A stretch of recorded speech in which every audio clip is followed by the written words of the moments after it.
Hello there.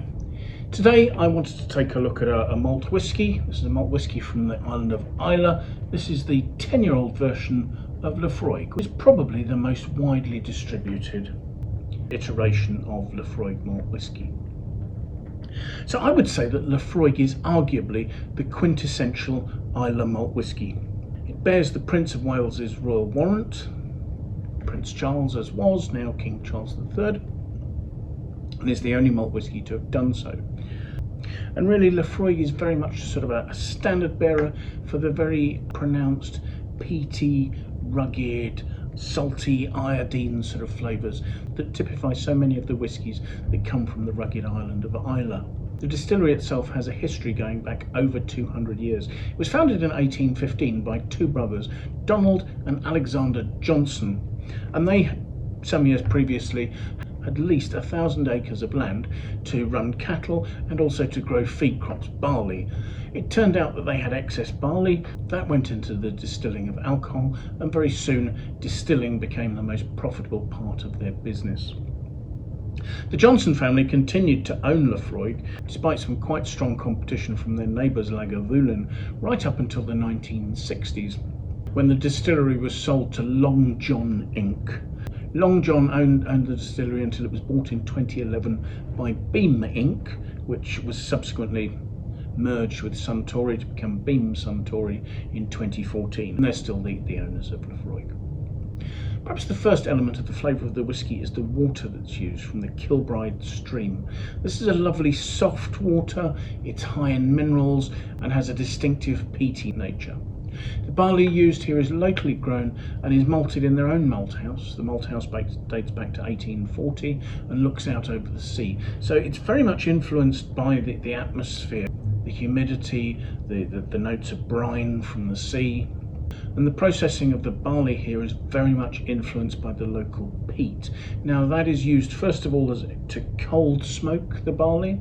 The barley, once it's been smoked, is then dried and is then malted in on a malt house, spread out over a floor where it's heated, again heated using smoke from a peat fire.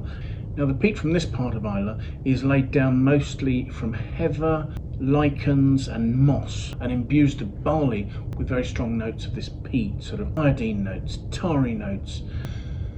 So once the barley's been malted, i.e. heated so that it germinates, releasing the sugars, it's then mashed up. It's then added to water taken again from Kilbride stream, and it's brewed to create a wash, i.e. a beer. That beer is then distilled twice to produce the whisky. They have 7 copper stills here at Laphroaig, 3 larger wash stills that are used for the first distillation, and that will yield a spirit of about 35%. There are then 4 smaller spirit stills. And the second distillation goes on so that they will start taking spirit 45 minutes into the distillation, and then they'll cut off the spirit after 60 minutes or thereabouts. And there are some things about the stills. For instance, I'm told they have a high lyre arm. And what that means is that heavier oils and overwhelming flavour compounds are left in the still. Only the finer, more elegant elements of the spirit that become condensed to become the whisky. Following distillation, the spirit is diluted, again using the local water from the stream, a strength of 63.5%, and then the spirit goes into barrel. In general, the barrels that they will use at Laphroaig are old bourbon barrels, so they're American white oak barrels, and these days most of those have been used previously to produce Maker's Mark. And what happens during this 10-year period of aging is that in the warmer summer the spirit will expand and become absorbed by the barrel, and then it'll contract again during the winter, coming out of the barrel, taking with it those flavours, the sweetness of the white oak, the sweetness of the bourbon, the colour of the barrel. And again, the warehouses are affected by the fact that they're next to the sea, so there's relatively high humidity, you have this briny note to the air. At the end of a period of at least 10 years aging, the barrels will be blended together. So this isn't a blended whisky, this is a blend of malt whiskies. There is no grain going into this. So you end up with a malt whisky that is a blend of different barrels. The strength of the spirit is reduced to 40%, again by adding water from the Kilbride stream. It's then bottled and distributed. So let's have a look at it, shall we? Firstly, just looking at the colour, The beautiful orange bronze. I'll swirl it there, and of course at 40% alcohol, that is clinging to the glass. It's barely throwing tears yet. It's just clinging there. Just to release the aromas, I'll just add a tiny amount of water. It's not hugely necessary for something at 40% alcohol, but it does just help to enliven those aromas and release them for nosing. The aromas of Laphroaig really are unmistakable.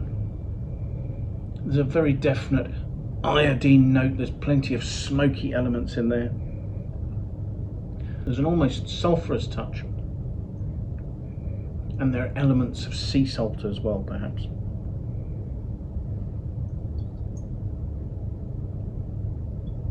So let's have a taste.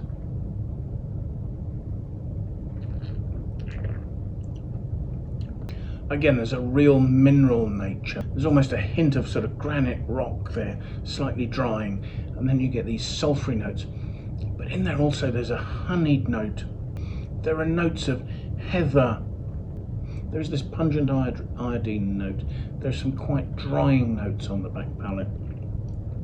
The spirit doesn't feel heavy. It's light, it's elegant, it's very lifted. And there is something of the sea about it as well. You've got almost a touch of sort of seashell note, alongside some smoke, some gunpowder, and again some notes of crushed rock. There is this lovely smoothness right across the mid-palate, but it's surrounded by these more austere notes that frame it with all these quite rugged notes. The mineral notes, the saline notes, the smoky notes. The flavours endure well. I don't think there's a huge amount of development in them, but there is this pungency and this unique character that wouldn't be much other than Laphroaig, to be honest. I mean, it has similarities with things like Lagavulin and Cal Ila, but there's something of the austerity and the drying grip that you get with Laphroaig that is very particular. I did take a look at our Wine Searcher aggregated critics score for the whiskey, and that's at 91 out of 100, and I think that's a very reasonable score for a whiskey that is so characterful and is imposing itself on my palate so strongly. It's not the largest, richest or most complex whiskey that you'll come across. It appears to be a very honest expression of the place it's from, and it is showing that wild beauty. It's a wonderfully challenging style, and I can completely understand that many people may not enjoy this. If you prefer the rich, generous style of a bourbon, say the Maker's Mark that the casks this would have aged in would have held at one stage, you may well find this is at a different end of the spectrum. This is much more austere, much more challenging as a style. But I think if you do love the style of Islay whiskey, you will always come back to Laphroaig because it does have its own uniqueness. So thank you so much for watching. I do hope you've enjoyed the video. If you have, do please press the like button. We'd really appreciate that. If you have any comments, please pop those in the comments box below. It's always interesting to hear what you have to say about the tastings we're doing or anything else that relates to that. If you'd like to watch more of these tastings, do please sign up and subscribe to our YouTube channel. It would be fantastic to have you following us, and you can set yourself an alert and you can be notified every time we post a new tasting. If you have any friends you think might like to watch the video, please do pass it on. We really do appreciate that kind of endorsement coming from you. I'll leave a link in the notes below to the Wine Searcher webpage for the Laphroaig 10-year-old, and there you can see where it's available near you, what its pricing is. There's some information about how the whiskey was produced. You can see critics' reviews, you can see users' reviews, any awards it's won, and there's a pricing history there. So hopefully all useful commercial information that you can use to make an informed decision about purchasing the product. So thank you again for joining us, and I do hope you'll manage to make some time and come and join us for another tasting in the very near future. Till then, bye for now.